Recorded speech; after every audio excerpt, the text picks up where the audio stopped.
This week sees the publication of A Life in Movies, an autobiography by the film director Michael Powell. The films Powell made with his partner, Emmerich Pressburger, such as The Life and Death of Colonel Blimp, Black Narcissus and The Red Shoes, are unique in British cinema, and almost every young British director now claims them as inspiration. Powell's work, always imaginative, often surreal, bizarre and fantastic, challenges the usual ideas of what British cinema might be. His story traces a very un-English obsession with film. All my life I've loved running water. One of my passions is to follow a river downstream until it reaches the sea. Today that sea lies before me in plain view, and it's time to start the story of my life. To remount it to its source before I swim out, leaving behind the land I love so much into the grey, limitless ocean. Yet, although I love grass and trees and woods and forests with the passionate love of an Englishman for his island, I shall not be afraid to swim out over those awesome depths. I've seen men and women far better and cleverer than I, crippled by illness, killed by chance. I've been allowed to reach the summit at which I aimed in a profession that never existed until we invented it.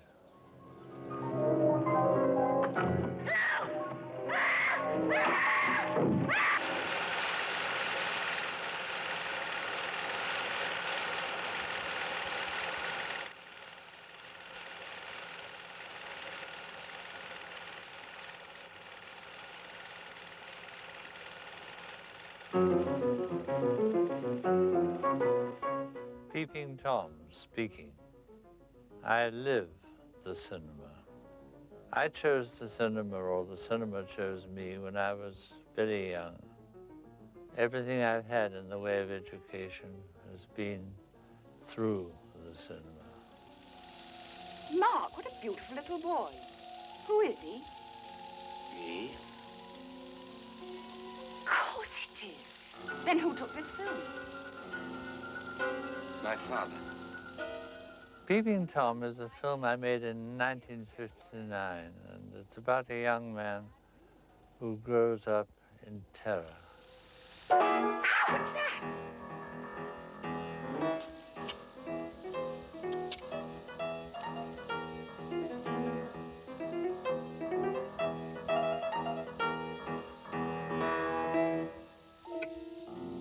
Mark, what are you doing?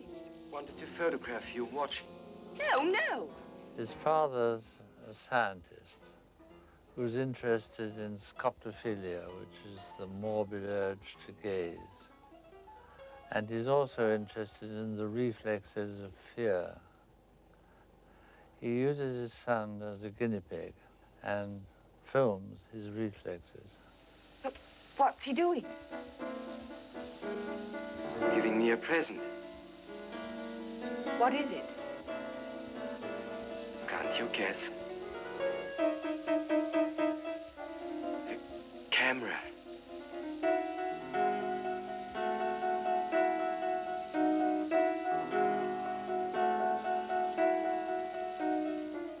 When the boy grows up, he becomes a murderer who stalks his victims with a camera and films the fear on their faces. Every night you switch on that film machine. What are these films you can't wait to look at? What's the film you're showing now? Why don't you lie to me? I'd never know. You would know at once. Take me to your cinema. Yes.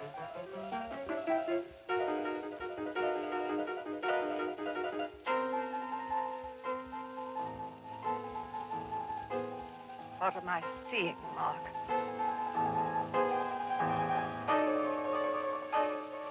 Why don't you answer?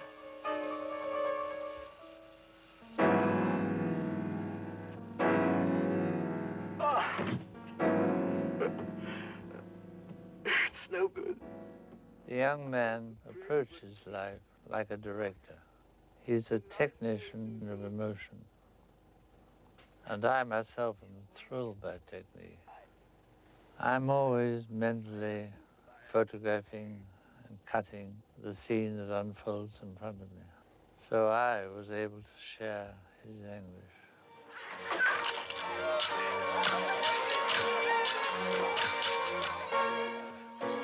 Helen! Helen! I'm afraid. No, no, Mother! And I'm glad. I'm afraid.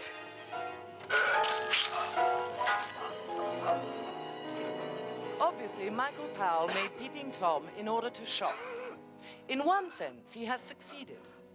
I was shocked to the core to find a director of his standing befouling the screen with such perverted nonsense. It wallows in the diseased urges of a homicidal pervert and actually romanticizes his pornographic brutality. The word for Michael Powell's Peeping Tom is quite simply nasty. It exploits fears and inhibitions for the lowest motives. Peeping Tom stinks more than anything else in British films since The Stranglers of Bombay. The only really satisfactory way to dispose of Peeping Tom would be to shovel it up and flush it swiftly down the nearest sewer. Even then, the stench would remain. If the producers had had the courage of a louse, Anglo Amalgamated and National Film Finance Corporation, they would have done what other producers have done before. They'd have taken space in the papers. They would have printed all the worst reviews, and they would have said, come and see for yourself. I believed in the film. They didn't. They withdrew it, and I heard that it was sold to some cheap jack in America for television. It vanished for 20 years, and I vanished with it. I was no longer bankable. I was too independent. I wanted my own way. I'd grown up. Audiences had grown up. Films had stayed in the nursery. The bluntest of cheap thrills. Perhaps if I tell the story of my life the way it was, I can justify it. Justify my life in movies. Hello, Mum. My mother was a good photographer. She used a box brownie, like this one. She made some pretty good pictures, Mum did.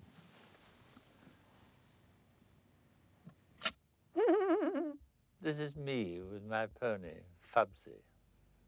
I was a dreamy boy, given to long reveries, during which I saw and heard nothing. My temple was the public library. My first thing was always to check down the Jules Verne's. They were all full of illustrations, and this is when it dawned on me for the first time that I had an eye.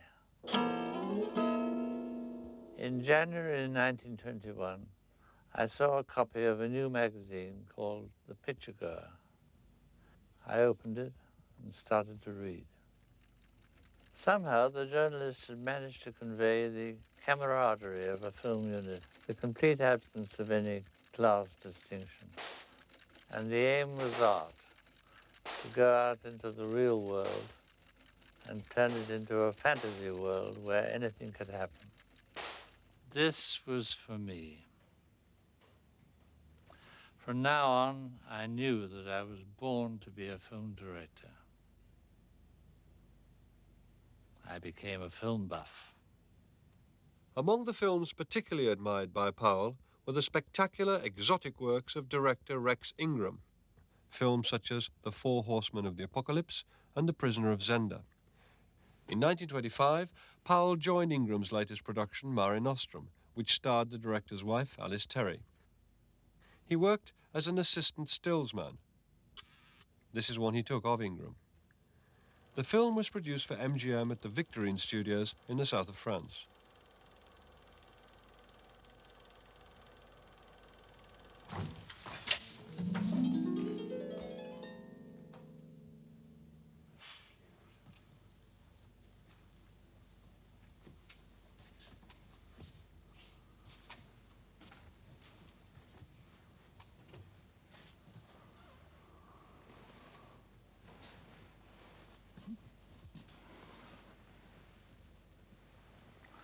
When Rex Ingram and Howard Strickling and Harry Lackman said to me, stick around in Nice, I stuck.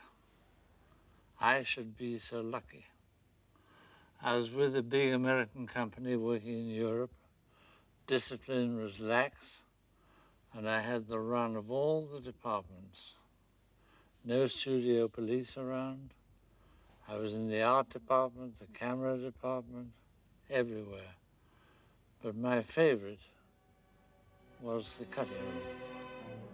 People more and more are looking at the old films to see what they missed. What they missed was romance, mime, passion.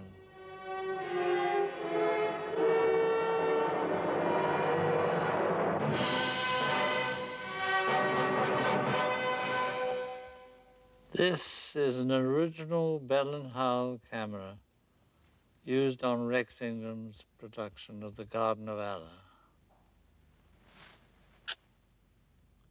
Powell acted for Ingram in The Garden of Allah, playing, appropriately enough, an English tourist. He was bottom of the cast list, but was able to develop the role when he left Ingram to work on a series of comic travelogues set on the Riviera.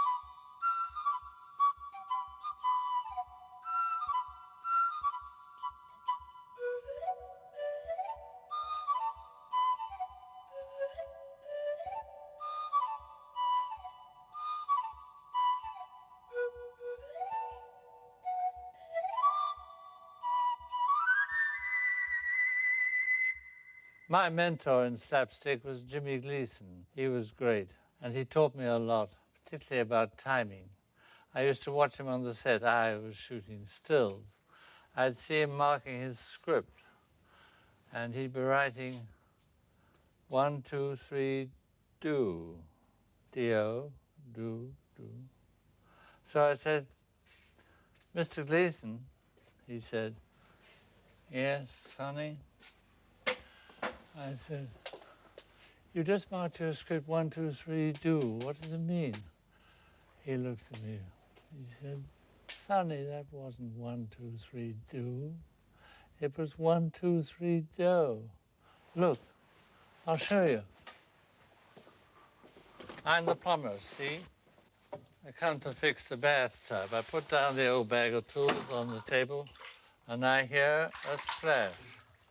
Could it be a splash? I turn. I see the girl in the bath. 1, 2, 3. The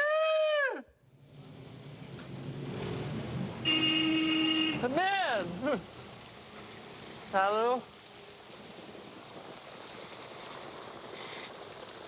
When I arrived in London in 1928, it was like a foreign city to me. The only shoes I had were sandals. The only name I knew was Alfred Hitchcock. I got a job with Hitchcock later on, shooting stills. And after a couple of pictures, we wrote a script together. Blackmail, the first English talkie.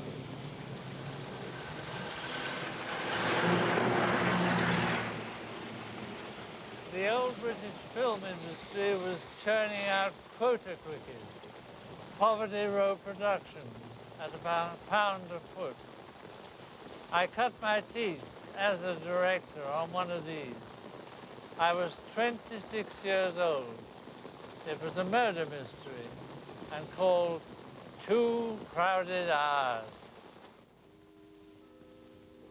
Within a week, Powell was directing his second quota quickie, Rhinox. Give me that letter.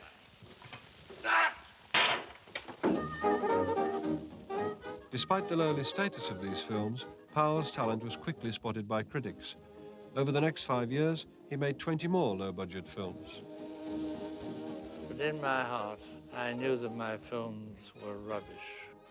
I knew I was looking for a real Michael Powell subject, a realistic subject, but with a chance for some poetry in it. And all the time, I had a dream of the Hebrides.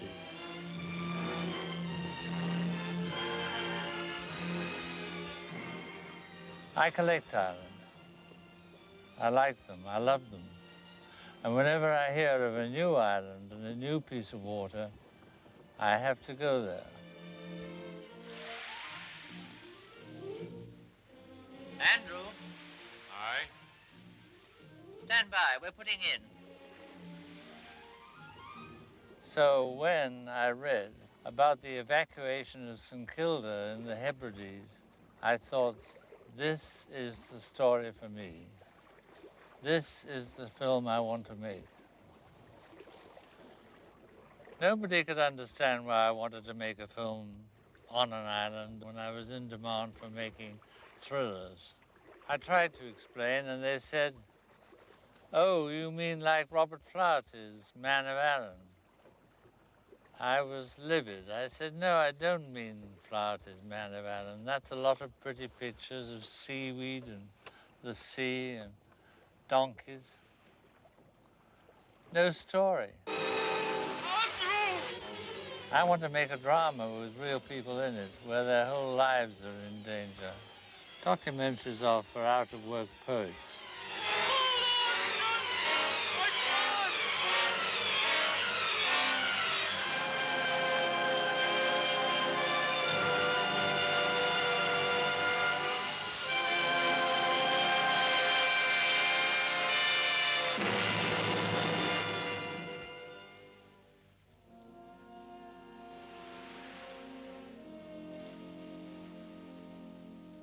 Edge of the World was particularly admired by the great Hungarian producer-director Alexander Korda. Korda had established his London Films Company in England and now offered Powell a contract working at his new studios at Denham.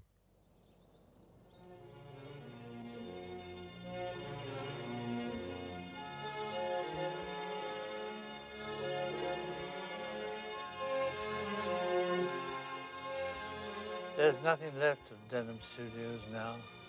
All gone. And a great glass box stands in its place. Korda's old house still stands there, but the roof has fallen in and there are only sad ruins of brick. It was here in the old house we had the story conference about a film called Spy in Black. Alex Korda was a genius at story conferences. He knew what he wanted, he knew how to get it, and he knew how to make the other fellow think he had thought of it. The producer was there, the English writer was there, and there was a rather smaller, anonymous character there. Alex lit a Corona and said, "Now, Emmerich Pressburger has a few things to say about the script. Emmerich, perhaps you will let us hear what you think about the script." Emmerich felt in his pocket and he produced his version of the script. This is it. It was a nice little rolled up piece of paper, and he unrolled it and he read the first scene. And I was spellbound. I just listened while he went on reading and unfolding it and unfolding it and unfolding it. He'd stood the story on its head. He'd turned a man into a woman into a man. He'd altered the suspense. He'd rewritten the end. I looked at the producer. He was purple in the face. I looked at the writer. He was prepared to faint. And I was just rejoicing that I was going to work with somebody like this, and I wasn't going to let him get away in a hurry either. Powell and Pressburger were to work together as a team for the next 18 years. In 1942, they formed their own production company, the Archers, and from then on, they shared a unique screen credit. Written, produced and directed by Michael Powell and Emmerich Pressburger. I don't know who suggested the famous trademark, but I remember saying to Emmerich one day, "You ought to know this jingle by James Agate. It goes, 'The arrow was pure gold, but somehow missed the target. But as all golden arrow trippers know, it's better to miss Naples than hit Margate.'"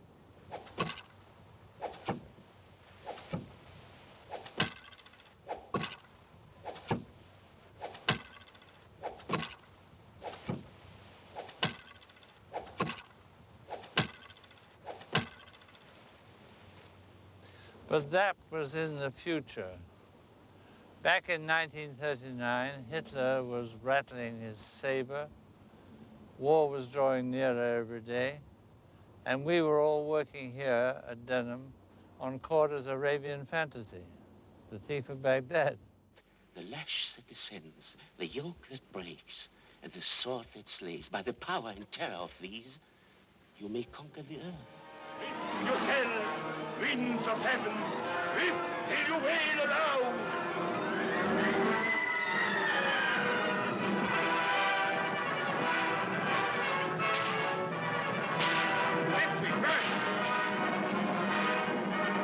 And from the ranges of the sky, he shall destroy this tyrant with the arrow of justice.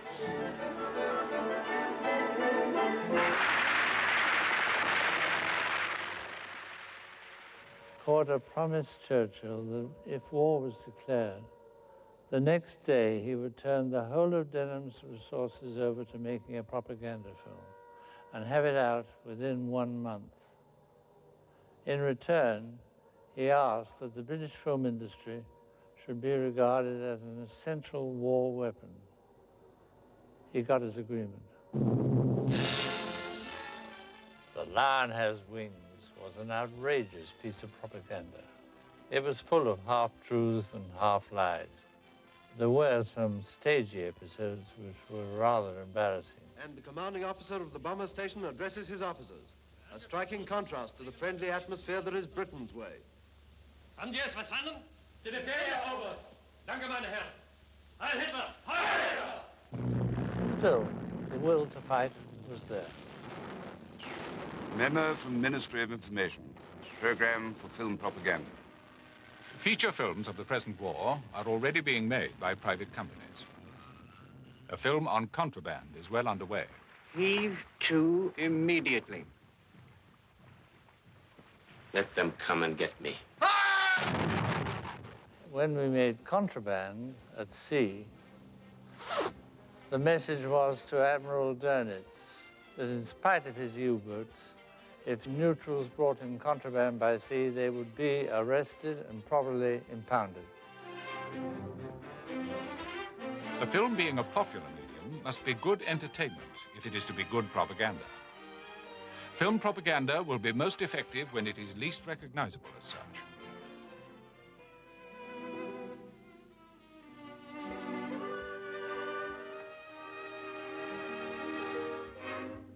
Mrs. Sorensen, have you ever been put in irons? No. I use my legs. Go on. I'd been preparing for a leading role in my profession for 13 years, and now I was offered opportunity after opportunity, and I took them with both hands. On 49th parallel, I found myself dealing with governments and pushing whole countries around in the cause of an epic idea. Our intention was to make a melodrama that would bring America into the war. Tall order.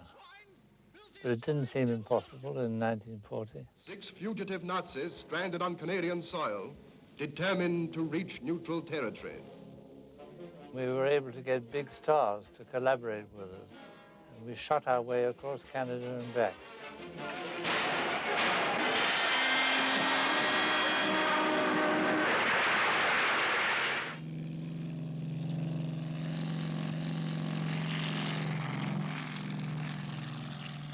All the Powell Pressburger wartime films were original stories written to the screen trying to keep pace with events, and putting into action what the ordinary person is thinking.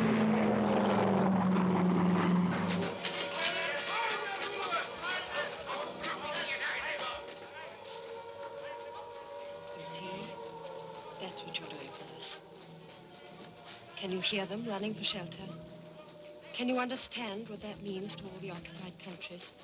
To enslaved people having it drummed into their ears that the Germans are masters of the earth? Seeing those masters running for shelter, seeing them crouching under tables, and hearing that steady hum night after night, that noise which is oil for the burning fire in our hearts. The influence brought to bear by the ministry on the producers of feature films must be kept secret.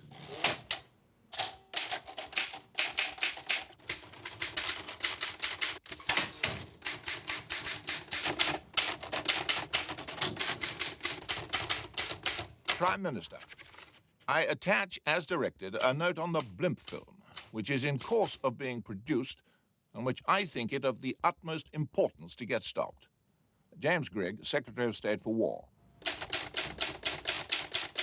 The film begins with a collision between a young officer of today and Major General Clive Candy, aged 66.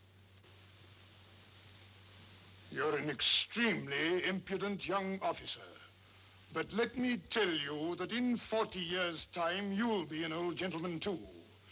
And if your belly keeps pace with your head, you'll have a bigger one than any of us. Maybe I shall in 40 years, but I doubt it. And I doubt if I'll have time to grow a moustache like yours, sir. But in 1983, at least I shall be able to say that 40 years ago, I was a fellow of enterprise. The film then goes back to 1902, when the general himself was a subaltern with a similar intolerance of his elders, and impetuous enough to embarrass the British embassy in Germany by fighting a duel with a German officer. Boss!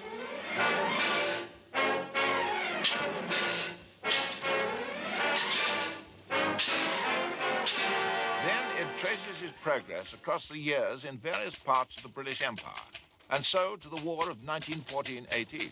The Germans have accepted the terms of the armistice. Hostilities cease at 10 o'clock. It's nearly that now. Murdoch, do you know what this means? I do, sir. Peace. I can go home. Everybody can go home. For me, Murdoch, it means more than that. It means that right is might, after all. The Germans have shelled hospitals, bombed open towns, sunk neutral ships, used poison gas, and we won. Clean fighting, honest soldiering have won.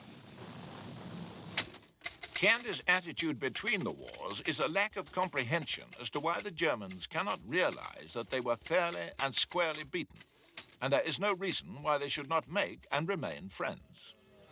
Teo.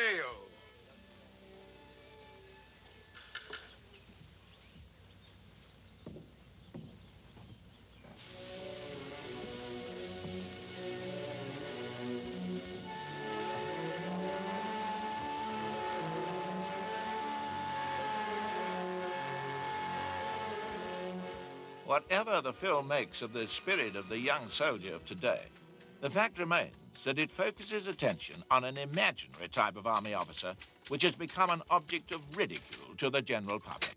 Bray, propose to me the measures necessary to stop this foolish production before it gets any further. I'm not prepared to allow propaganda detrimental to the morale of the army. I'm sure the Cabinet will take all necessary action. Who are the people behind it? What was your reaction to what Churchill called this foolish production, his attempt to stop it? We didn't bear any malice to Churchill. We knew he was mainly responsible for us all being reserved to make films during the war. At least he knew films were a real weapon. So you're going to go and make the film anyway. Did you feel sympathetic to Blimp as a character? Oh, yes, I identify completely with him. Lots of things are exactly like me. Such as? Couldn't be more English. I was sentimental and loved women and dogs. I'd always felt enormously sympathetic with that kind of man. And, you know, honorable, puzzled, innocent, and doing a great deal of harm with his puzzlement and his ignorance and his innocence. And I see myself very much like that. Do you also see him as a romantic figure? I don't think that I've ever felt romantic. I've always felt like the same small boy who fell in love with soldiers and had a pony when he was 8 or 9. And, very innocent, really. I was in love with her, your wife. She never told me. She never knew. But I seem to remember, oh, Clive, that last day in Berlin when I told you, you seemed genuinely happy. Dash it, I didn't know then. But on the train, I started to miss her. On the boat, it was worse. And by the time I got back to London, well, I got it properly. My Aunt Margaret got onto the scent straight away. Women have a nose for these sort of things. Besides, I did a stupid thing. First night back, I took out her sister. Aunt Margaret? Edith's. Oh, Martha? Yes. What's stupid about that? Thinking her sister would be like she was? Like Edith? Yes.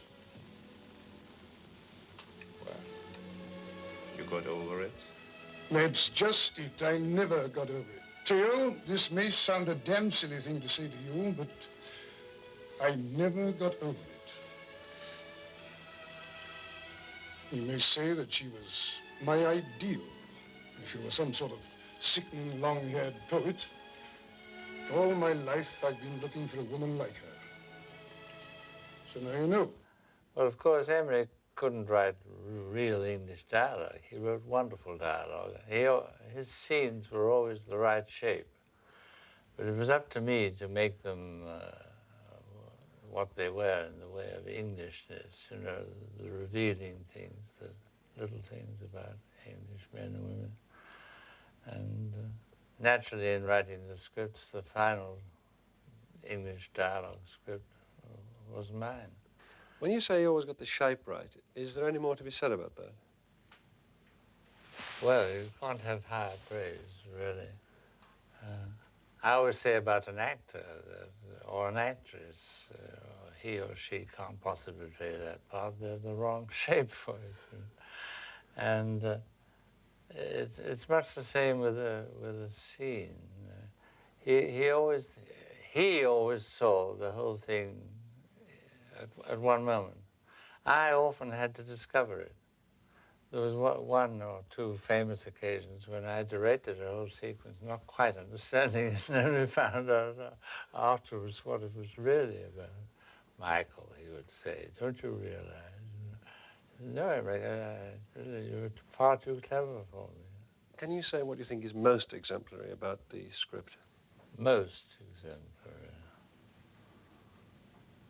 I think the love story. Here's to the happiness of my fiancée, who was never my fiancée. And here's to the man who tried to kill me before he was introduced to me. Prost. May I kiss the bride? Why ask? I did not ask. Goodbye, Clive. Goodbye, Edith, old girl.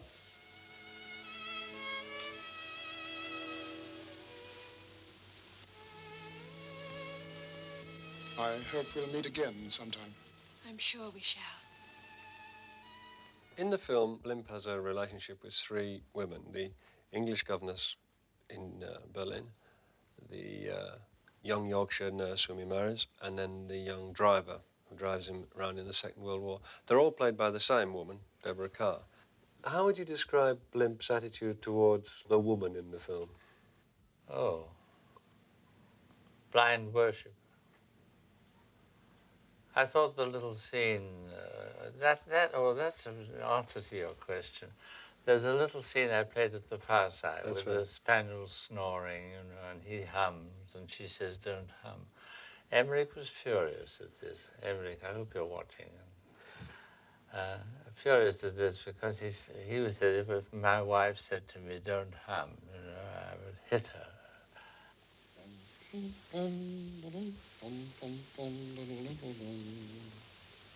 Darling, don't hum. Was I humming? Mm-hmm. It's a little habit you've got.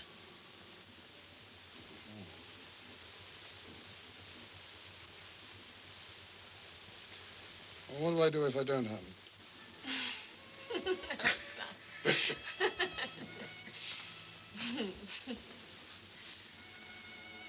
You said at the outset that you knew what you wanted to do with Blimp. Did you do what you wanted to do? Did you achieve what you wanted? Which was what? Oh, make a wonderful love story and then fall in love with the girl myself.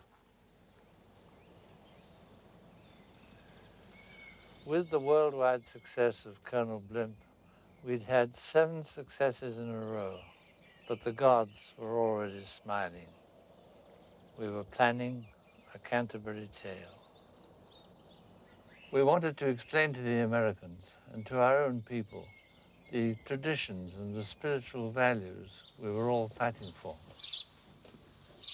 I'm pretty sure that it was I who had walked the Pilgrim's Way many times that suggested the leading characters should be pilgrims to Canterbury. Along the way, they encounter a loony squire who pours glue on girls' heads at night to stop them going out with soldiers. This strange fanatic looks on himself as the guardian of English virtues. But there are more ways than one of getting close to your ancestors. Follow the old road, and as you walk, think of them and of the old England. They climbed Chillingbourne Hill just as you did. They sweated and paused for breath just as you did today. But when you see the bluebells in the spring and the wild thyme and the broom and the heather, you're only seeing what their eyes saw. You ford the same rivers, the same birds are singing. When you lie flat on your back and rest, and watch the clouds sailing, as I often do, you're so close to those other pilgrims that you can hear the thrumming of the hoofs of their horses, and the sound of the wheels on the road, and their laughter and talk, and the music of the instruments they carried. I suppose the film is a kind of morality play, whatever that may mean, which ends with all the pilgrims on their way to Canterbury to receive their blessings. Only the fanatical squire receives no blessing. He has tried to play God, and the part of God is the lonely one.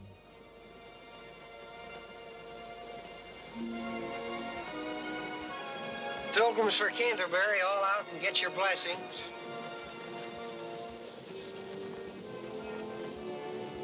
Rum sort of pilgrimage for you. A pilgrimage can be either to receive a blessing or to do penance. I don't need either. Perhaps you're an instrument. Do I get a flaming sword? Nothing will surprise me. I'll believe that when I see a halo round my head.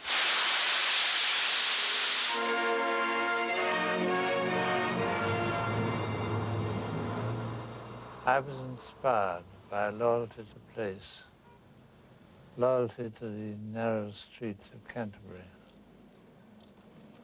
the Christchurch Gate, and the great cathedral itself, standing in the green lawns of the precincts.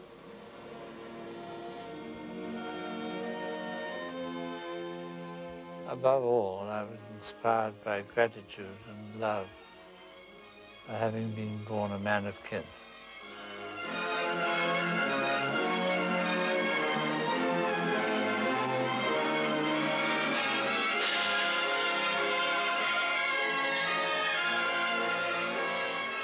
Canterbury Tale was one of our first failures.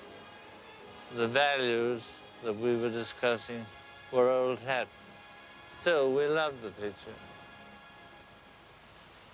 By 1945, the war was nearly over, and Technicolor was with us again. Jack Beddington, who headed the films division of the MFI, sent for us and said, "You chaps are very ingenious. You think of your own stories, you write your own scripts.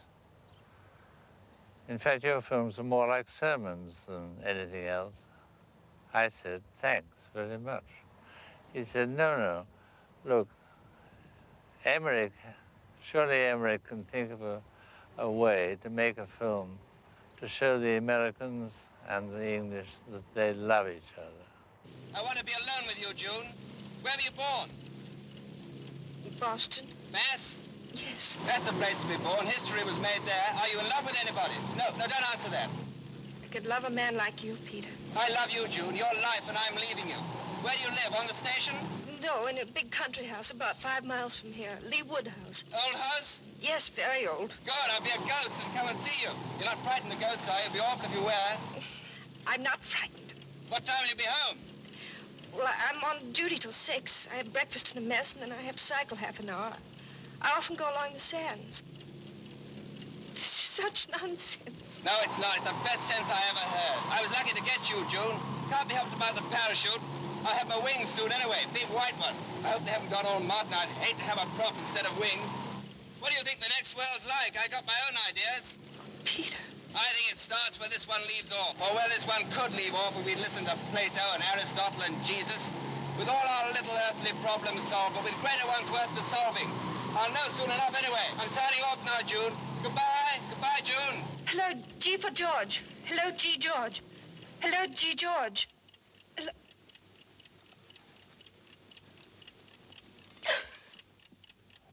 So long, Bob. I'll see you in a minute. You know what we wear by now, a prop or wings.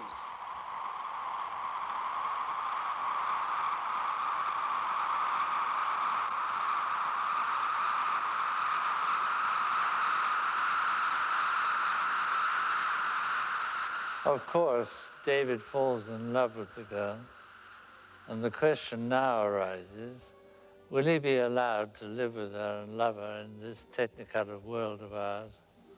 Or will he be called into the other world, which is in black and white, and where he's already been reported dead?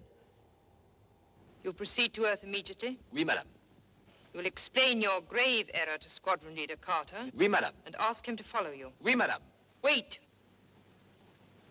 Your captain is not an unreasonable man, I hope. The skipper? Oh, no, ma'am. Unless he's had a few, of course. Pardon? Had a few? Beers. Oh, de la bière. Oui. Scotch being hard to come by, you know. Naturellement. By the way, monsieur, when you see Peter, would you give him a message for me? Avec plaisir. Just say, what ho? Bon.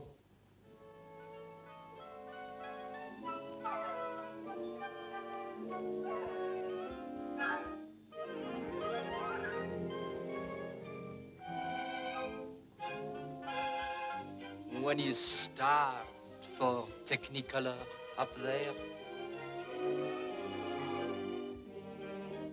What a night for love. So when Marius Goring in the film comes out in the rhododendrons and says, "One is starved for Technicolor up there," everybody roars their head off. And it works. And after that, I knew I could do almost anything. I knew there was no realism in films, only surrealism. With A Matter of Life and Death, we had returned to the big show, the kind of film for which the movies were invented. I dreamt of challenging Hollywood with vast epics. Instead, I found myself in the Himalayas, making a film about nuns. It was Black Narcissus, and our mountains were painted on glass. Usually the thing was in those days, you sent a unit out on location. They came back or they didn't come back. Usually they brought quite a lot of stuff. It never worked really well. We decided to do the whole thing in the studio. And that's the way we managed to maintain color control to the very end.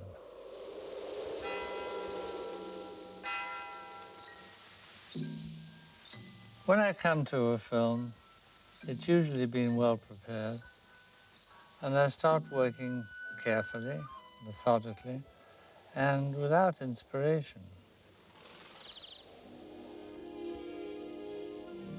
Sometimes in a film, its theme or its color are more important than the plot.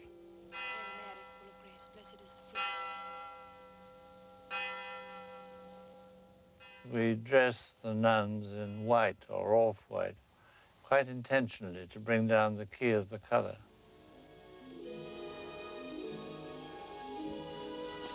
People say that Black Narcissus is a very erotic film. I don't know. Maybe it is. All I do know is that it's full of wonderful performances and passion just below the surface. But finally, at the end of the film, erupts. You say that because you love her! I don't love anyone! When I made Black Narcissus in 1946, I was already groping my way towards a new kind of film, what I called a composed film, a combination of music, action, dialogue, but the music being the master. There was one sequence in particular where Kathleen Byron stalks Deborah Carr, which was almost entirely shot to music. We rehearsed it, then recorded the music, and scene by scene, we shot the film to the music.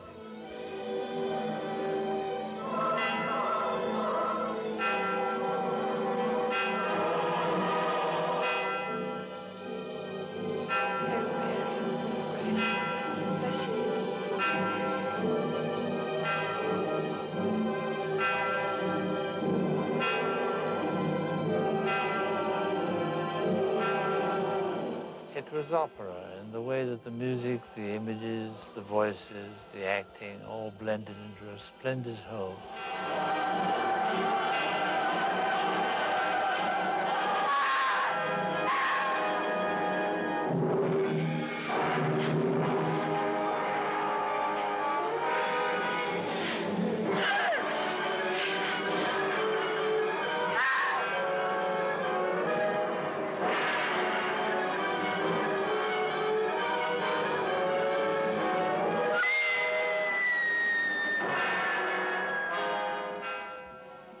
It worked.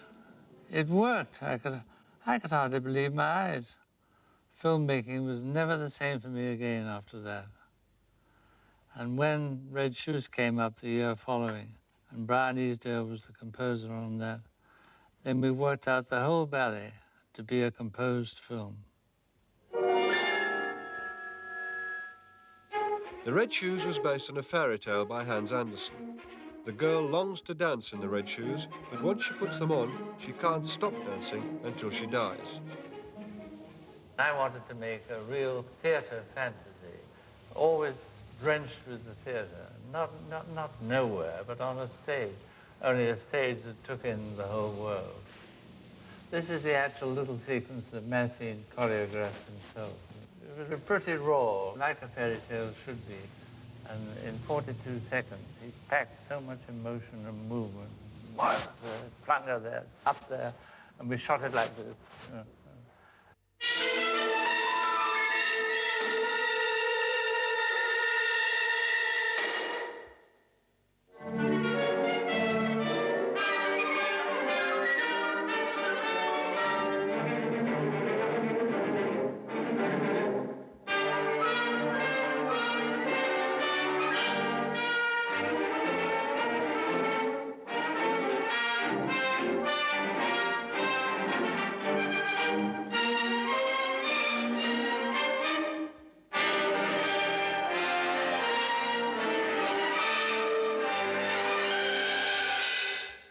Now, this is the tension between the man she's going to marry, wants to marry, does marry. Marry scoring, and the Diaghilev figure. Anton Walbrook. They always call him the Diaghilev character, but it was just as much Corder or me.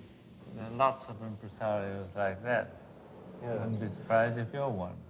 Not in the slightest. I'm a gentle, approachable chap who tries to interview impresarios like yourself. So was he, but he just tore people apart as well. Good evening, Mr. Craster. Won't they be missing you at Covent Garden tonight? Monsieur Lermontoff, il est moins 10. Oui, je sais. For God's sake, leave me alone, both of you.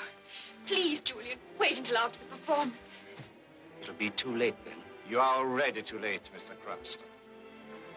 Tell him why you've left him. I haven't left him. Oh, yes, you've left him. Nobody can have two lives, and your life is dancing. Vicky, you can dance anywhere else in the whole world.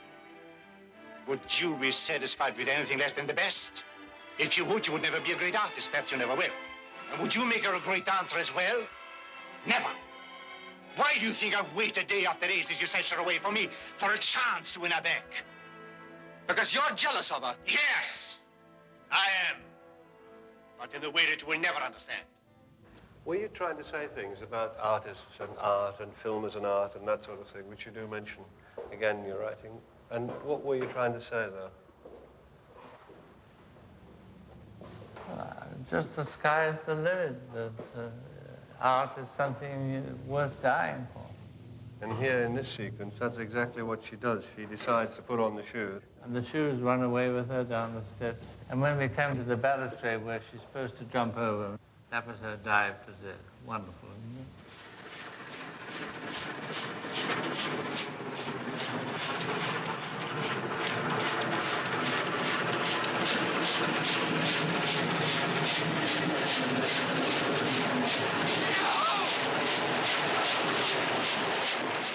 And this got you in a lot of trouble with the critics. Yes, the fact I'm that her afraid smashed up body shown at the end of the film. Not only did Michael Powell not give us a happy ending, not only did he kill the ballerina, but he shows us in gory detail how she was killed. I said, but it is a happy ending. She died for her art. Well, after all, you know, if a girl throws herself from a height onto a rubber line and the train runs over her, you would expect a certain amount of blood. But it really upset them, the sudden realism of it, which was so moving. Why do you think it was so important for you to show somebody dying for their art? One way it's a fine idea, and another way it's a morbid idea. Why were you so attracted to demonstrating it through this fairy tale? I don't think it's morbid. I think because I would do it myself. Really? Mm. Don't believe me. Julian, Yes, my darling. take off the red shoes.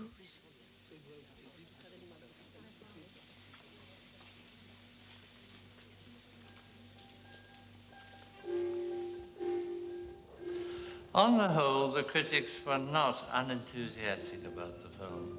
However, it was another matter when we showed it to John Davis and Arthur Rank. All they could see was that it was an art film. And art films do not spell money. They told us that they were going to put it on show for 1 week, yank it, and put it on the shelf. We protested, we couldn't do anything with them. And it was only later, after Red Shoes had run for 2 years in a theater off Broadway, that they thought they might have been mistaken. In the end, it proved to be the most successful film we ever made. End of Vol 1. I'm 82, and in the book I'm only 43. We'll have to have another volume, won't we?